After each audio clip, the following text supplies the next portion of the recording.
اب شیخ عبد القادر جیلانی رحمۃ اللہ علیہ کے خطبات کے مجموعے الفتح الربانی یعنی فتوح ربانی کے اردو ترجمے کا 5واں خطبہ پیش کیا جا رہا ہے، جس کا عنوان ہے سچی عبودیت کو حاصل کرنے میں کوشاں رہنا چاہیے۔ 5ویں مجلس 12 شوال 545 ہجری المقدس کو منگل کے دن شام کے وقت مدرسہ قادریہ میں ارشاد فرمایا: اے غلام، اللہ تعالیٰ کی بندگی کہاں ہے؟ تو حقیقی بندگی اور سچی غلامی حاصل کر اور اپنے تمام کاموں میں کفایت اختیار کر، خدا ہی کو کافی سمجھ۔ تو اپنے مالک سے بھاگا ہوا غلام ہے، اسی کی طرف واپس ہو اور اسی کی طرف سر جھکا دے، پست ہو جا اس کے حکم کی بجا آوری کے ساتھ اور اس کے منع کیے ہوئے کام سے باز رہنے کے ساتھ، اور اس کے مقدرات پر صبر و موافقت کے ساتھ تواضع کر۔ جب یہ کمال تجھے مل جائے گا تب تیری بندگی و غلامی تیرے آقا کے لیے پوری ہو جائے گی اور اس کی طرف سے تجھے کفایت نصیب ہوگی۔ اللہ تعالیٰ کا ارشاد ہے: الیس اللہ الآیہ، کیا اللہ اپنے بندے کے لیے کفایت کرنے والا نہیں؟ جب اللہ تعالیٰ کے لیے تیری غلامی درست ہو جائے گی تو وہ تجھے اپنا محبوب بنا لے گا اور اپنی محبت تیرے قلب میں مضبوط کر دے گا، اور اس کے سبب سے بغیر مشقت و بغیر جستجو کے تجھے اپنا مونس بنا لے گا اور تجھے اس کے غیر کی صحبت اچھی معلوم نہ ہوگی۔ پس تو خدا سے تمام حالتوں میں راضی ہو جائے گا۔ پس اگر وہ تجھ پر باوجود فراخی زمین کو تنگ کر دے اور باوجود گنجائش و وسعت کے تیرے اوپر دروازہ بند کر دے تو اس پر غصہ نہ کر اور اس کے غیر کے قریب نہ جا اور اس کے غیر کا کھانا نہ کھا۔ اس وقت تو موسیٰ علیہ السلام سے مل جائے گا کہ اللہ تعالیٰ نے ان کے حق میں فرمایا ہے: ان پر پہلے ہی سے دودھ پلانے والی حرام کر دی تھیں۔ اب ہمارا رب عز و جل ہر شے کا جاننے والا، ہر شے میں گواہ ہے، ہر شے پر حاضر ہے، ہر شے کے ساتھ اور ہر شے کے قریب ہے۔ تمہارے واسطے اس سے غائب ہونا نہیں، تم اس سے غائب نہیں ہو سکتے۔ معرفت کے بعد انکار کا کیا کام؟ تجھ پر افسوس کہ تو خدا کو پہچانتا ہے اور اس سے رجوع کرتا اور انکار کرتا ہے۔ اس سے رجوع نہ کر، پس بتحقیق توکل بھلائیوں سے محروم کر دیا جائے گا۔ اس کے ساتھ صبر کر اور اس سے صبر نہ کر۔ کیا تجھے یہ معلوم نہیں کہ جس نے صبر کیا قدرت والا ہو گیا؟ یہ کیسا کام ہے، یہ کیسی عجلت ہے؟ سوچ غور کر۔ اللہ تعالیٰ نے فرمایا: یا ایھا الذین آمنوا صبروا، اے ایمان والو صبر کرو اور صبر دلاؤ اور دشمن کے گھات پر مقیم رہو اور اللہ سے ڈرو تاکہ تم فلاح پاؤ۔ اور صبر کے بارے میں قرآن مجید میں بہت سی آیتیں ہیں جو اس بات پر دلالت کرتی ہیں کہ صبر میں کیا کیا خوبیاں اور نعمتیں اور اچھا بدلہ اور عطائیں اور دین و دنیا کی راحت ہے۔ صبر کو لازم پکڑو۔ تم نے اس کی خوبیاں دنیا و دین کو معلوم کر لی ہیں۔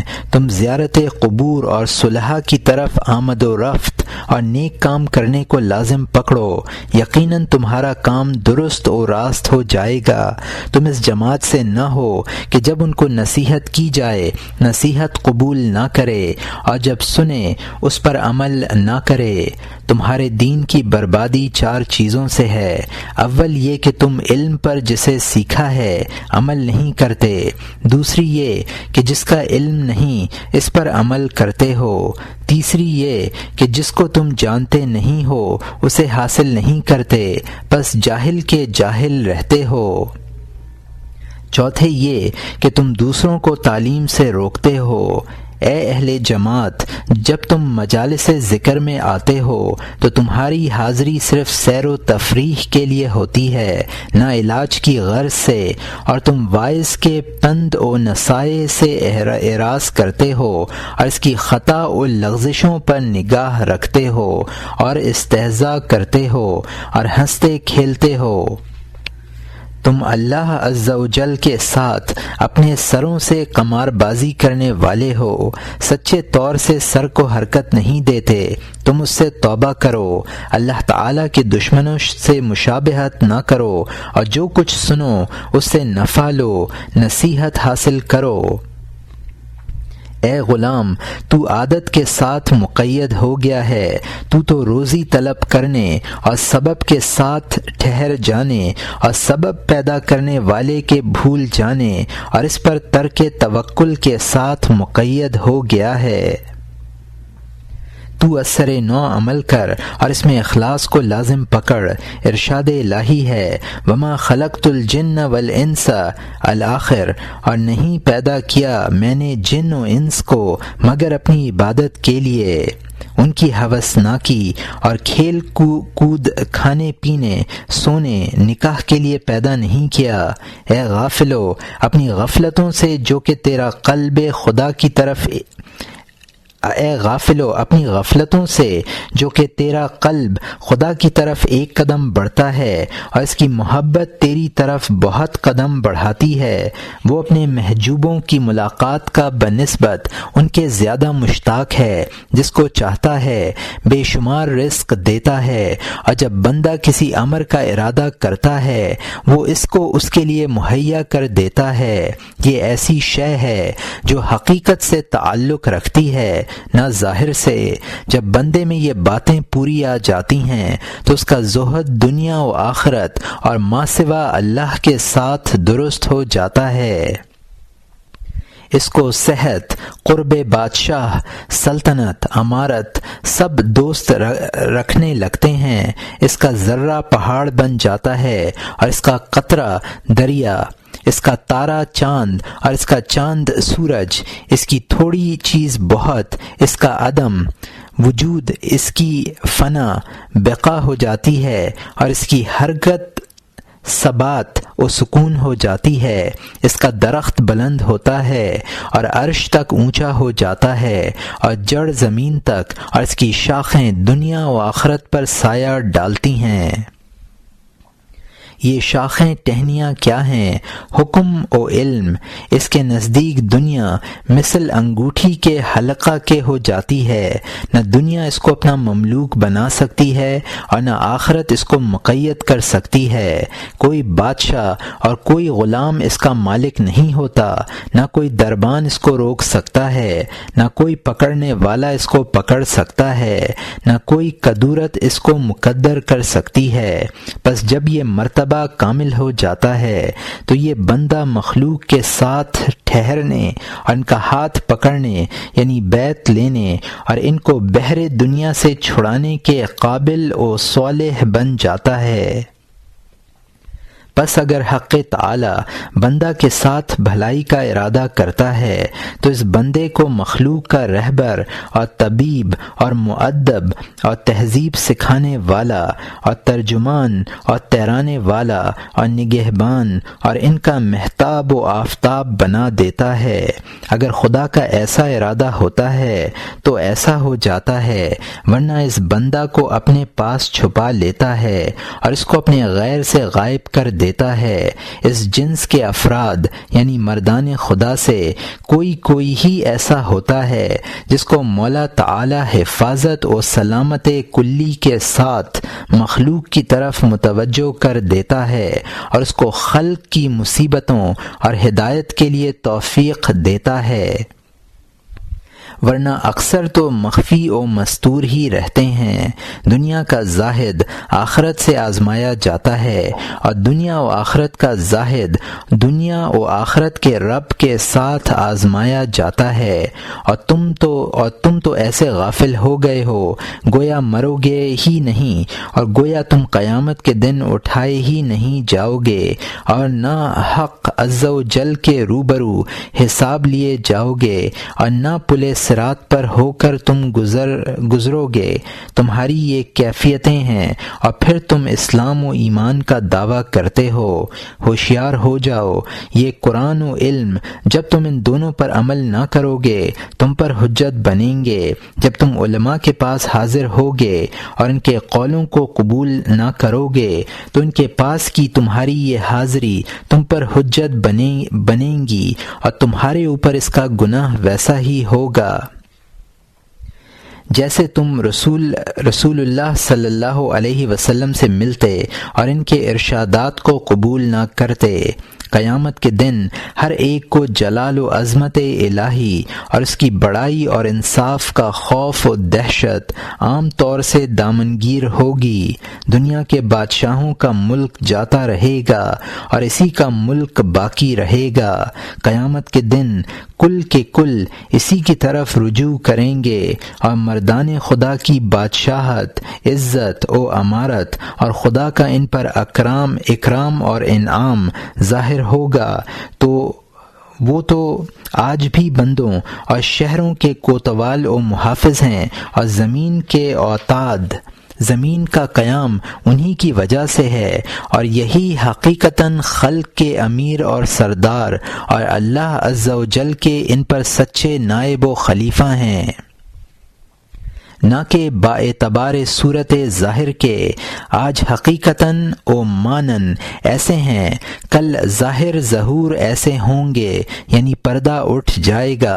کافروں سے مقابلہ کرنے والوں کی بہادری ان سے جا ٹھہرنے اور ثابت قدم رہنے میں ہے، اور صالحین کی بہادری اپنے نفوس اور خواہشات اور طبیعتوں اور شیطانوں اور برے ہم نشینوں سے مقابلہ میں ہے، جو کہ انسانوں کے شیطان ہیں، اور خاص مردان خدا کی بہادری فی الجملہ دنیا و آخرت اور ما سوا اللہ سے بے رغبتی کرنے میں ہے۔ اے غلام، اس سے پہلے کہ مجبوراً تجھے جاگنا پڑے گا، جاگ جا، ہوشیار بن، دیندار بن جا، اور دینداروں سے میل جول کر۔ بتحقیق آدمی حقیقتاً دیندار ہی ہیں۔ آدمیوں میں سب سے بڑا عقل مند وہ ہے جو اللہ عز و جل کی اطاعت کرے، اور سب سے بڑا جاہل وہ ہے جو اس کی نافرمانی کرے۔ رسول اللہ صلی اللہ علیہ وسلم کا ارشاد ہے، دیندار عورت کو ہی اختیار کر، تیرا ہاتھ گرد آلودہ ہو جائیں۔ تربت بمعنی افتقرت ہے، یعنی محتاج ہوا، اور اطرب بمعنی استغنا یعنی تونگر ہو گیا۔ جب تو دینداروں سے میل جول کرے گا اور ان سے دوستی پیدا کر لے گا تو تیرے دونوں ہاتھ اور تیرا قلب مستغنی ہو جائے گا۔ تو نفاق سے اور اہل نفاق سے، ریاکار سے دور بھاگ۔ منافق ریاکار کا کوئی عمل معتبر نہیں، تیرا بھی وہی عمل قبول ہوگا جس میں تو ذات الہی کا قصد کرے گا۔ تجھ سے تیرے عمل کی صورت قبول نہ کی جائے گی بلکہ اس کے معنی و حقیقت قبول کیے جائیں گے۔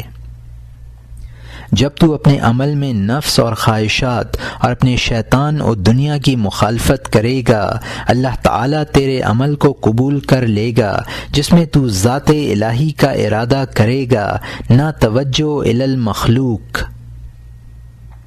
تجھ پر افسوس کہ تو خلق کے لیے عمل کرتا ہے اور اس کا امیدوار ہے کہ حق عز و جل اس کو قبول فرمائے۔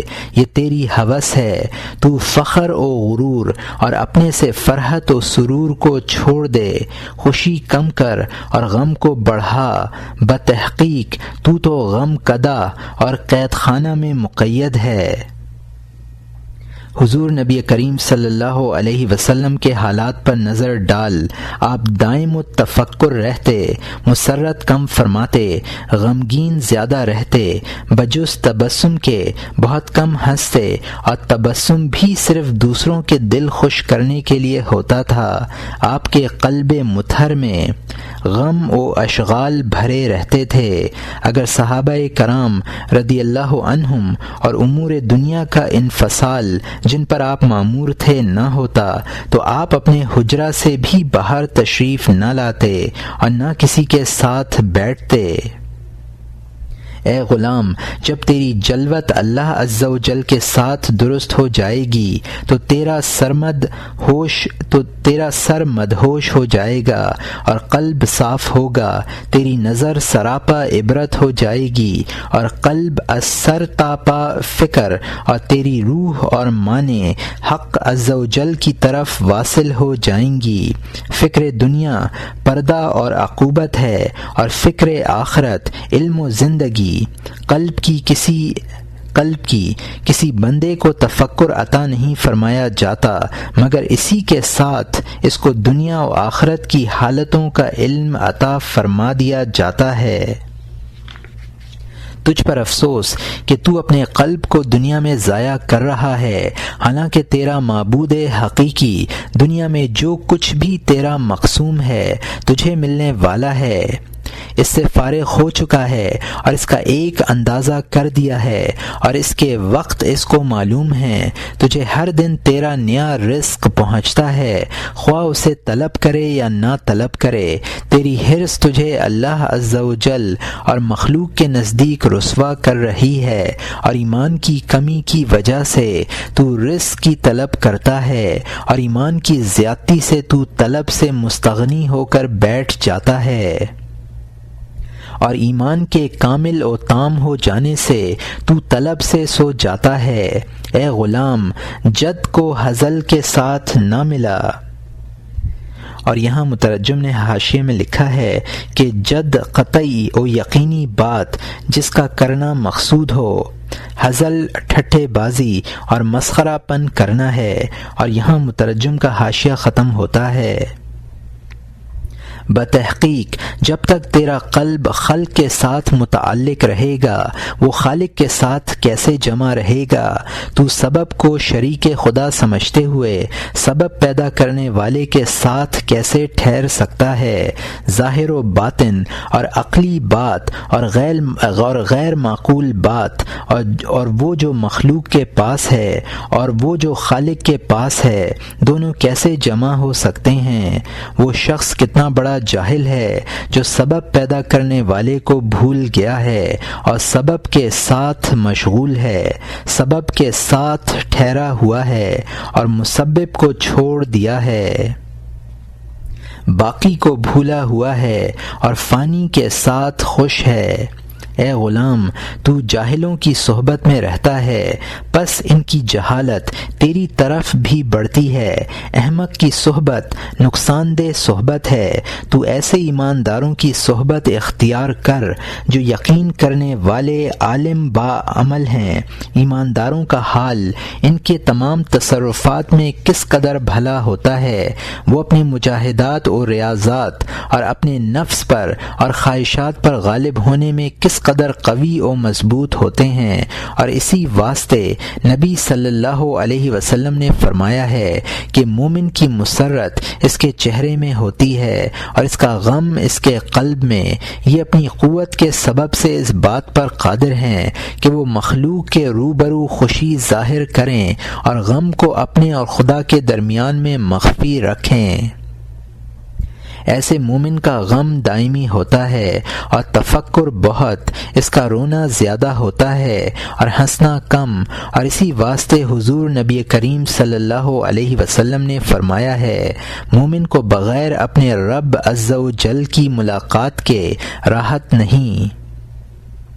ایماندار اپنے غم کو اپنی خندہ پیشانی اپنی خوشی سے چھپائے رہتا ہے، اس کا ظاہر کسب و محنت مزدوری میں متحرک رہتا ہے، اور باطن اس کے رب تعالی کی طرف سکون پذیر رہتا ہے۔ ظاہر اس کا واسطے اہل و عیال کے ہے اور باطن اس کا واسطے رب تعالی کے۔ وہ اپنے بھید کو اپنے اہل، اولاد، پڑوسی اور لونڈی اور مخلوق میں سے کسی پر ظاہر نہیں کرتا ہے۔ وہ ارشاد و حضور نبی صلی اللہ علیہ وسلم کو سنتا ہے کہ تم اپنے تمام امور میں چھپانے کے ساتھ مدد لیا کرو، اپنے امور کو خلق سے چھپاتے رہو۔ ولی اللہ ہمیشہ اپنی ضرورتوں کو چھپاتا رہتا ہے، پس اگر اس پر غلبہ طاری ہوتا ہے یا اس کی زبان سے کوئی کلمہ نکل جاتا ہے، پس وہ فوراً اس کا تدارک کر لیتا ہے اور عبارت کو بدل دیتا ہے، اور جس چیز کا اس سے اظہار ہو جاتا ہے اس کو چھپاتا ہے اور اس اظہار کی معذرت کرتا ہے۔ اے غلام، تو مجھے اپنا آئینہ بنا لے، اپنے قلب کا آئینہ بنا لے اور اپنے سر اور اپنے اعمال کا آئینہ بنا لے۔ تو مجھ سے قریب ہو جا، پس تحقیق تو اپنے نفس میں میرے قرب کی وجہ سے وہ کیفیت دیکھنے لگے گا جو مجھ سے دوری میں نہیں۔ اگر تجھے کوئی حاجت دینی ہو پس تو مجھے لازم پکڑ لے، میں دین الہی میں کسی امر کی تجھ سے فروگزاشت نہ کروں گا۔ میں دینی امر میں برہنہ تلوار ہوں، اس میں میرے پاس بے شرمی ہے۔ میں نے دین میں ایسے سخت ہاتھوں سے پرورش پائی ہے جو نفع حاصل کرنے والے اور منافق نہ تھے۔ تو اپنی دنیا چھوڑ اور مجھ سے قریب ہو جا، بتحقیق میں آخرت کے دروازے پر مقیم ہوں۔ تو بھی آ کر میرے پاس ٹھہر جا اور میرا قول سن اور جلد مرنے سے پہلے اس پر عمل کر۔